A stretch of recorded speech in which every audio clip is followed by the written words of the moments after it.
घरात पेटवलं त्याला एकट्याला जेवणच जात नाही. म्हणलं इथं वारवश आपलं गार आहे, जेवावं एक संग संग आपलं.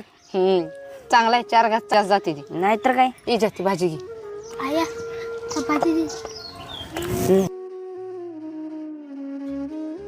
काय ग जेवल्यावर का नाही माझ्या डोळ्यावर एक झापडच येत्या बघ.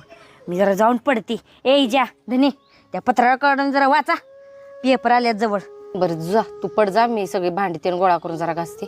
ये जा बसा तुम्ही वाचत. हा ए धनु, मी एवढं वाचून काढतो, नंतर माझं पाठ झाले का तेवढं बघ. काय बर इजा दादा, तुझी पॅन्ट खालनं पाच फाटल्या.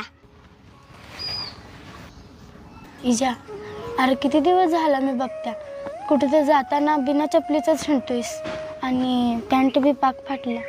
मग आईला सांग की एखादी नवीन घ्यायला. तुला काय वाटतंय? मला काय चांगली सुंगली घालू वाटत नाही, मस्त घालू वाटते. पण पण काय? अगं माझ्या आईच्या साड्या पाक